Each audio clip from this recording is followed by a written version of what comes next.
네. 오늘 여러분들과 함께 읽은 이 시편 78편은 그리 짧은 시가 아닙니다. 오히려 모든 시편 가운데 두 번째로 긴 시이기도 합니다. 그래서 처음부터 끝까지 한번 읽는 것도 쉽지 않은, 그러나 또 제대로 시를 이해하려면 한 번에 읽어야 하지 않겠습니까? 하나하나를 끊어서 읽어서는 그 전체적인 문맥이나 그 내용들을 이해하기 쉽지 않을 것입니다. 그럼에도 불구하고 오늘은 그 가운데에서 34절부터 55절에 해당하는 부분에 대하여서 여러분과 말씀을 나눠보려고 합니다. 이 시에는 하나님의 그 놀라우신 권능의 손길과 그리고 구원의 날을 기억해야 된다. 또 기억하지 않았던 이스라엘 백성들이 어떠한 일들을 당했는지에 대해서 이렇게 이야기하고 있습니다. 시를 통해서. 그러면서 동시에 그럼에도 불구하고 그들을 끝까지 책임지시고 포기하지 아니하시고 놓지 아니하시는, 그래서 약속의 땅으로 인도하신 이 하나님은 얼마나 신실하신가 하는 인간의 불충과 하나님의 신실하심을 두 가지 이렇게 비교하면서 시가 기록되어 가고 있는 것 같습니다. 우리는 오늘 이 내용을 통해서, 이 시에 우리가 읽은 본문을 통해서 하나님은 과연 어떤 분이신가 하는 것을 좀 이야기해 보려고 합니다. 우리 아이들에게, 어린 아이들에게 이렇게 묻죠. 엄마가 좋아, 아빠가 좋아? 그러면 참 난감해 합니다. 그러다가도 뭐 엄마든 아빠든 선택을 하죠. 아니면 뭐 둘 다 좋아요, 이렇게. 그러면 이렇게 또 질문을 해봅니다. 근데 왜 좋아? 아빠는 왜 좋고 엄마는 왜 좋을까? 라고 물으면 그 대답이 대부분 이렇습니다. 맛있는 반찬을 해주니까 좋지요. 용돈을 주시니까 좋지요. 잠자기 전에 옛날 얘기해줘서 좋고, 또 내가 좋아하는 장난감 사주니까 좋고, 뭐 때로는 같이 놀아주셔서 그래서 정말 좋아요 라고 그렇게 대답합니다. 이 말이 틀린 것은 결코 아닙니다. 그런데 이 어렸을 때에는 부모들이 해주는 일들에 대해서 그 일 자체만 가지고 좋다, 또 싫다를 판단합니다. 그래서 공부해라, 편식하면 안 된다, 빨리 나으려면 약 먹어야지, 뭐 이런 것들. 그래서 자기가 좋아하지 않는 내용들이나 또 그런 상황들에 대해서 이야기할 때는 잔소리처럼 여기죠. 뭔가에 대해서 거절하거나 자기가 원하지 않는 이야기를 들을 때에는 더 심할 때 엄마 아빠의 사랑까지도 의심하게 됩니다. 이거 맨날 공부하라고 하는, 잔소리하는 엄마 아빠가 과연 나를 사랑하기는 하는 것인가? 이렇게 말이에요. 어릴 때 그렇다는 것입니다. 그러다가 시간이 흘러서 점점 성숙해지고 그리고 어른이 되고 나면 돌이켜보건대 아마도 그 모든 일들, 그러니까 자기가 생각할 때에 좋았던 맛있는 반찬, 또 용돈, 장난감, 뭐 기타 등등, 이런 모든 일들 뿐만 아니라 더 나아가서 그 당시에 그토록 잔소리처럼 여기면서 엄마가 나를 사랑하기는 하는 건 맞는가라고 고심하게 했던 그 질문들조차도 부모님이 날 사랑해서 이 이야기를 하신 거구나 라는 것을 깨닫는 날이 오게 되는 거죠. 내용이 달라진 것이 아니고, 이야기하는 그 내용이 달라진 것이 아니고, 아이가 성숙해서 어른이 되고 나니 그 일들에 담겨져 있는, 일만이 아니라 그 일과 말에 담겨져 있는 부모의 속뜻을 깨닫게 된 것이라고 이야기할 수 있을 것입니다.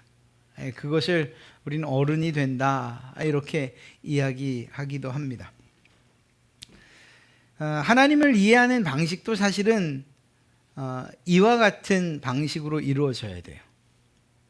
하나님이 어떤 분이십니까? 라고 묻고 또 대답할 때 단지 하나님이 행하신 어떤 일들만 가지고서 하나님은 이런 일을 행하시는 분이십니다, 또 저런 일을 행하시는 분이십니다, 나에게 이런 일을 베풀어 주시고 이런 기도에 응답을 주시고 내가 어려울 때에 이런 상황들로부터 벗어나게 해주시고. 그래서 마치 어린아이가 엄마 아빠가 왜 좋아라고 했을 때에 그냥 자기가 무엇인가를 얻을 수 있고 좋은 상황들에 대해서만 그 상황들을 이야기하며 그래서 부모가 좋다고 말하는 것처럼 하나님에 대한 이야기를 할 때에도 이러한 일들을 내게 베풀어 주시니까 하나님이 좋아요 라고 대답하는. 그래서 하나님은 홍해를 가르시는 분이시고 만나를 내리시는 분이시고 적군을 무찌르시는 분이시고 약속한 것을 지키시는 분이시고 뭐 등등. 그리고 그것들로 인해서 일어나는 많은 것들, 단지 그 현상만 가지고 하나님을 제대로 한 것이라고는 말할 수 없다는 것입니다. 만약에 이런 생각만 가지고 있으면 우리가 드리는 기도에 대해서 응답하시면 좋은 하나님, 그 응답이 지연되거나 거절당할 때는 그렇지 않은 하나님으로 여길 수 있다는 거예요. 이것은 신앙과 믿음의 미성숙이라고 말할 수 있죠. 어린아이와 같은 그러한 태도라고 이야기할 수 있을 것입니다. 그러다가 우리의 믿음이 자라고 성숙해지면, 그렇게 해서 신앙과 믿음의 성숙한 신앙과 믿음의 소유자가 되고 나면 하나님이 행하여 주시는 눈에 보이는 그 일들, 그것보다는 그 일을 통해서 드러나는 하나님의 성품이나 속성을 보게 되는 눈이 열리게 되겠죠. 오늘도 사실은 그런 관점에서 이 시 그리고 그 내용들을 좀 살펴보려고 해요. 하나님이 행하신 일들 이렇게 기록되어 있어요. 광야 가운데에서 이 이집트 바로와 그리고 이집트인들에게 행하셨던 10가지 재앙들, 그리고 구원해 주시고 가나안까지 이끌어 가시는 하나님이 하셨던 일들이 이렇게 차곡차곡 쌓여가고 또 그리고 그 이야기들을 해가고 있어요. 그런데 우리가 정말 단순하게 하나님이 어떤 일을 하셨는가에만 초점을 맞추고 있다면 우리는 반의 반도 하나님을 제대로 알지 못하는 것이라고 말할 수 있죠.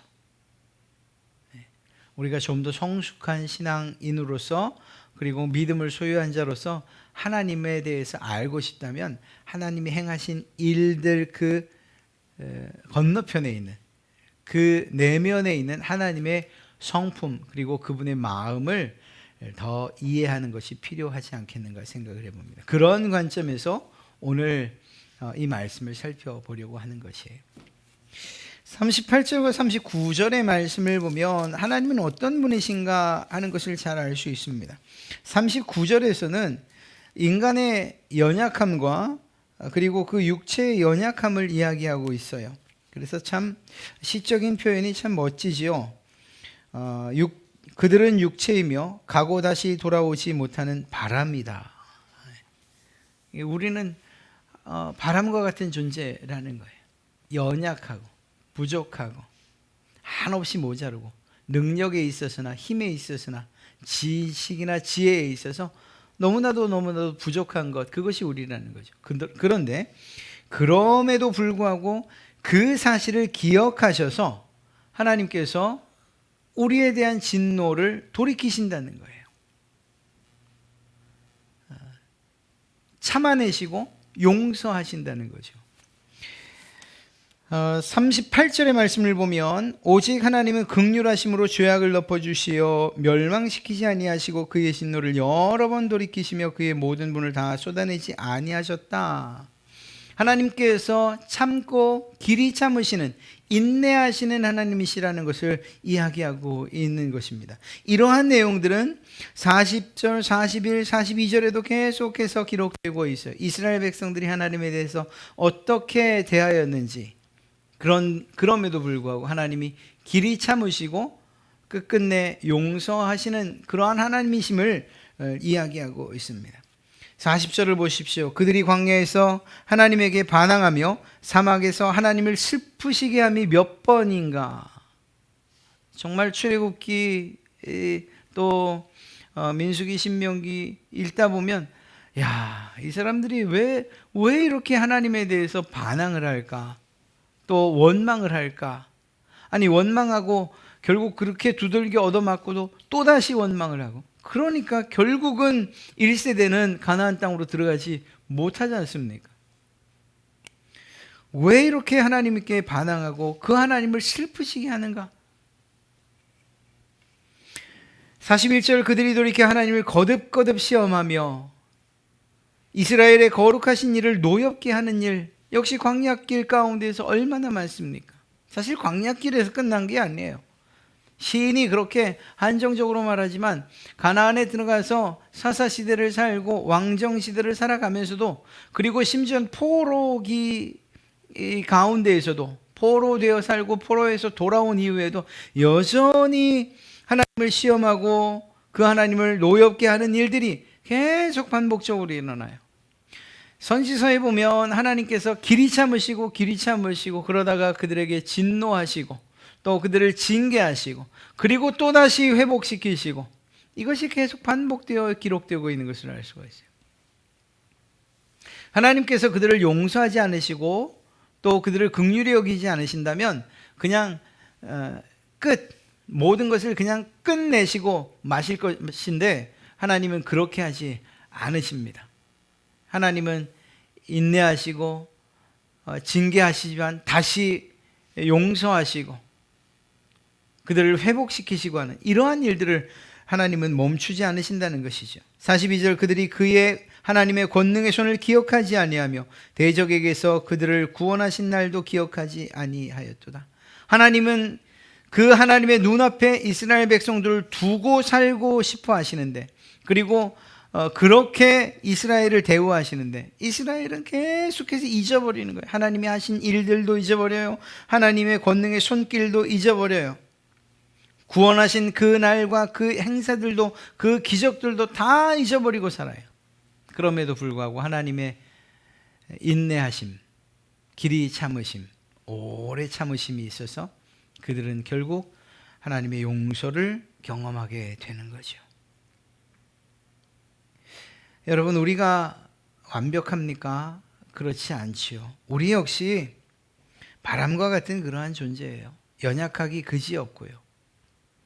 오늘 결심하고 다짐한 것들이 뒤돌아서서 언제 그랬냐는 듯이 그렇게 또다시 스스로와의 약속을 깨는 그러한 부족하고 연약한 존재들이에요. 우리의 육체도 한없이 연약하죠. 그렇기 때문에 완벽을 추구할 수도 없는 그러한 존재예요. 그러나 어린 자녀들의 실수를 끝까지 참으시고 인내하고, 그리고 때로는 징계하지만 그럼에도 그 사랑을 포기하지 않고서 바른 길 가게 양육하는 부모의 마음으로 하나님께서도 우리 모든 이스라엘과 당신의 백성들을 이끌어 가신다는 것입니다. 이 사실을 알았으니 그래, 갈 때까지 가보자, 이런 의미는 아니죠. 하나님께서 길이 참으시고 용서하신다는 것이 우리의 방종의 이유가 될 수는 없어요. 오히려 그런 하나님을 생각하면서 우리가 성숙한 성도들이라고 한다면, 믿음과 신앙에 있어서 어른이라고 한다면, 이제는 그 하나님의 마음을 이해하고 그 하나님께서 기뻐하시는 일들을 선택하여 행하는 것이 우리가 마땅히 해야 할 일들인 줄로 믿습니다.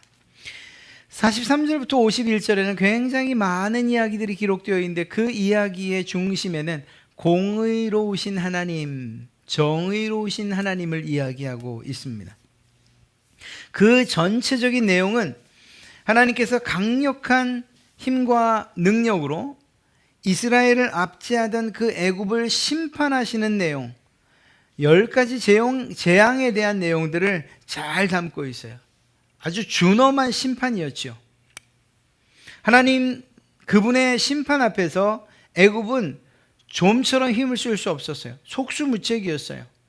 하나님께서 그 재앙을 거두지 않으시면 그들은 살 수 없는 그러한 연약하고 그리고 부족한 존재라는 것을 철저히 깨달을 수밖에 없었습니다.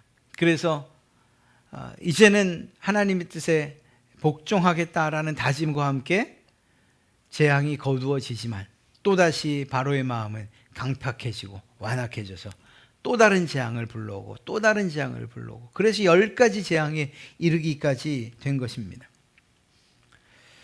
그런데 하나님께서 이러한 그분의 능력으로 이집트를 심판하실 때에 그 땅에 함께 있었던 이스라엘 백성들을 하나님이 어떻게 대우하셨는가를 좀 생각해 볼 필요가 있습니다.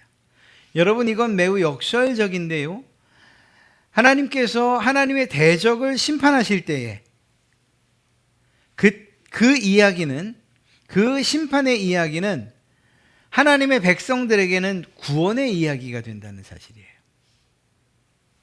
이 얼마나 놀라운 일입니까? 하나님의 행하시는 그 심판, 이집트를 심판하시고 그들에게 내리시는 재앙, 이것은 이스라엘 백성들에게는 소망과 희망의 메시지로 전달이 된다니까요. 놀랍게도 이 10가지 재앙에서 하나님의 백성들은 모두 보호하심을 받아요. 그렇게 해서 하나님의 백성과 하나님의 백성 사이, 하나님을 대적하는 사람들 사이를 하나님은 완전히 구별하시는 것을 알게 됩니다. 사랑하는 성도 여러분, 세상의 심판, 하나님께서 마지막 날 심판하신다는 것이 우리들에게는 기쁨과 소망의 날이 된다는 것을 믿으시길 바랍니다.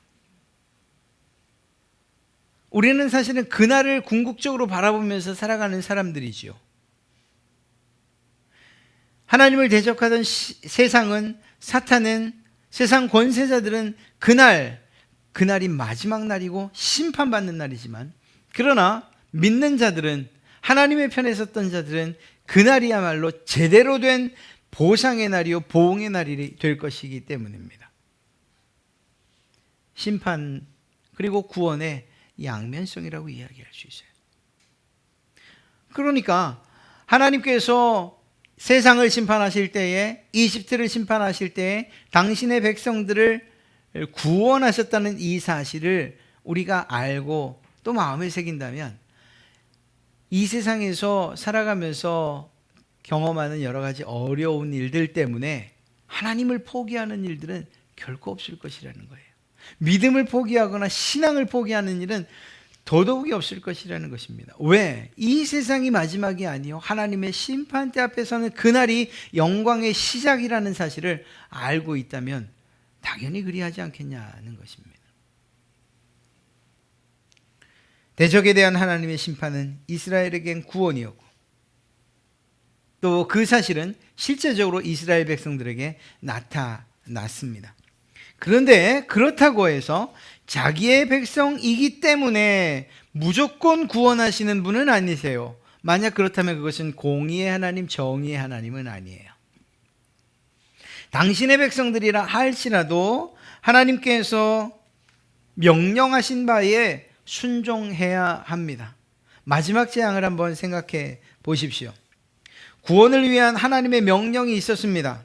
출애굽기 12장 7절부터 11절 말씀을 보면 그 피를 양을 먹을 집 좌우 문설주와 인방에 바르라고 말씀하셨어요.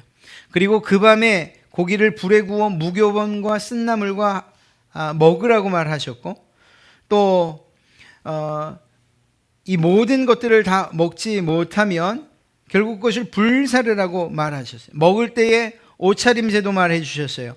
허리에 띠를 띠고 발에 신을 신고 손에 지팡이를 잡고 급히 먹으라고 말씀하셨어요. 적어도 좌우 인방에 발려지는 이 피, 좌우 문설주와 인방에 발려지는 이 피에 대한 이야기는 하나님께서 명령하신 것이고, 그 명령에 순종한 자들이 살았다는 것을 꼭 기억하십시오. 정말 그러한 기사는 기록되어 있지 않지만 혹여 이집트 사람들 가운데 그 어떤 사람이 좌우 문설주와 인방에 이 피를 발랐다면 하나님께서는, 공의와 정의 하나님께서는 그것을 보시고 그 하나님의 명령에 순종한 그 집을 뛰어넘으셨을 거예요. 이스라엘 백성들이라 할지라도 하나님의 이러한 명령에 대해서 무시하고 그리고 지키지 않고 그러한 표식이 없었다면 그는 하나님의 진노와 심판 가운데에 이집트 사람들의 심판과 동일한 심판을 경험해야만 했을 것입니다. 하나님의 사랑이 무조건적인 사랑이 아니라는 것을 꼭 기억해야 돼요. 왜냐하면 우리가 죄에 있음에도 불구하고 여전히 죄 가운데 있음에도 불구하고 하나님의 명령을 지키지 않음에도 불구하고 우리를 구원하신다면 그것은 하나님의 사랑에는 합당한 일이 될지 모르나 하나님의 공의와 정의에는 위반되는 일이기 때문입니다. 하나님은 결코 그렇게 하지 않으셔요. 하나님은 믿는 자나 믿지 않느냐 하는 자에게 모두 공의로운 하나님이시기 때문입니다. 오늘 이러한 사실들을 통해서 이 43절부터 51절의 말씀을 통해서 하나님은 공의로우신 분이라는 사실을 알게 되는 거죠. 그러니까 이런 거예요. 처음 말씀드렸던 것처럼 야, 하나님께서 이집트 사람들을 저렇게 심판하시는구나, 저렇게 재앙을 내리시는구나, 하나님 화이팅, 이렇게 끝날 일이 아니라는 것이죠. 그것을 보면서 하나님은 공의로우신 분이시구나, 악을 심판하시는 분이시고 하나님의 명령을 거역할 때 그것에 대한 합당한 처벌을 하시는 분이시구나 라는 이러한 사실들을 깨달아야 되는 거예요. 하나님의 마음을 하나님께서 그러한 마음으로서 이스라엘 백성들이 해야 될 일을 알리셨다면 우리를 살리기 위해서 명령하시는 하나님의 사랑의 명령으로 받아들일 수 있어야 되는 거죠. 그 명령이 귀찮게 여겨지고 사랑하시면 그냥 구원해 주시면 되지 뭘 이런 걸까지 하게 하시나, 이렇게 불평과 불만을 가지고서 그러한 하나님의 명령을 대할 일이 아니라는 것입니다.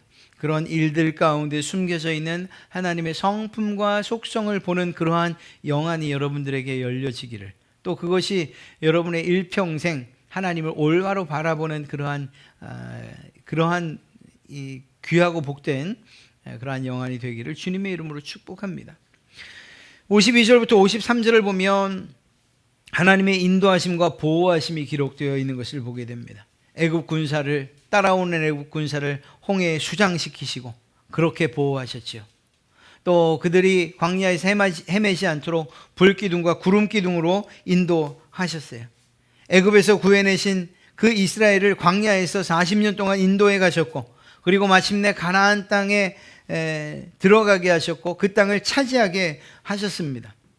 광야에서는 마치 양을 인도해 가는 목자처럼 이스라엘 백성들을 인도해 가셨고, 그리고 가나안 정복 때는 앞장선 장수처럼 용사처럼 그렇게 이스라엘 백성들을 진두지휘하셨던 것을 알 수가 있습니다. 오늘날도 이러한 하나님의 인도하심과 보호하심, 이것은 우리의 삶 가운데 고스란히 경험되어지는 줄로 믿습니다. 하나님께서 그렇게 우리를 지켜주시는 거예요. 양떼를 이끌어 가시는 목자처럼 여러분을 인도해 가시고, 여러분의 앞에 서서 진두지휘하여 싸우시는 그러한 용맹한 왕처럼 여러분의 삶을 책임져 주시는 분이십니다. 필요한 것들을 넉넉하게 공급해 주시고 떠나 계시는 분이 아니시오 여러분과 함께 계시는 그러한 하나님이심을 우리는 믿습니다. 그런데 단지 그러한 것들만 보아서는 하나님이 나를 인도해 주시고 보호해 주시는구나, 그러다가 어느 날 갑자기 하나님이 나와 함께 계시지 않는 것 같은 생각이 들고 그런 상황이 벌어질 때에 그때는 낙심하게 된다니까요. 낙심하게 되는 거예요. 나타난 현상들, 내 주변에 일어나는 환경들만 보아서는 그것이 하나님의 일하시는 전부라고 생각해서는 이러한 지경에 빠질 수가 있어요. 오늘 이 52절부터 55절 사이에서 이 시인이 말씀하고 있는 그 근거, 인도하시고 보호하시는 하나님의 근거가 무엇입니까? 하나님의 언약이에요. 그 언약에 신실하신 하나님이에요. 아브라함과 하셨던 그 약속을 끝까지 책임지신 거예요. 어찌 보면 앞에 말한 끝없이 참으시고 용납하시고 용서하신 이유가 뭐예요? 하나님께서 하신 약속을 이루시기 위함인 거예요. 그 약속에 끝까지 신실하게 그 약속을 이행해 가시는 분이시라는 거예요. 그 약속에 기반해서 지켜주시고 보호해주시고 인도해주시는 거예요. 오늘날도 마찬가지예요. 하나님의 말씀을 통해서 예수 그리스도를 믿는 자에게 구원을 허락하시고 선물로 주시겠다는 이 약속을 붙들고 가시는 여러분들을 하나님께서 이 세상 가운데서 지켜주시고 보호해주시는 그 이유가 무엇이냐? 그 약속을 기반해서, 그 약속에 기반해서 여러분들을 보호하시고 인도해 주시겠다고 말씀하고 계신 것입니다.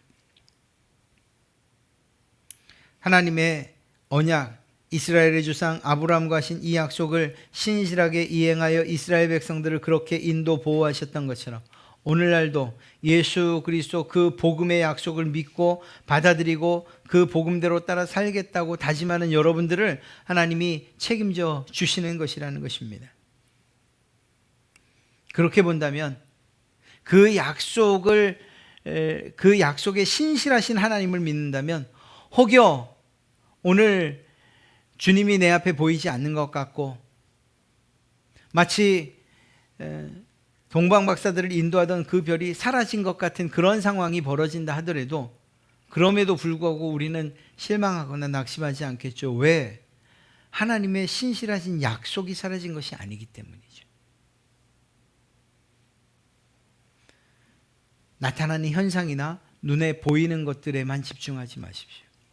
그것 너머에 있는 하나님의 성품과 하나님의 마음, 그리고 우리를 대하시는 그 하나님의 속성과 그리고 그분의 우리에 대한 생각들을 더 깊이 묵상하신다면 낙심하거나 실망하거나 혹은 좌절하는 이러한 일들이 많이 줄어들 수 있을 것이라 생각됩니다. 오늘 시인도 그러한 것들을 이야기하고 있죠.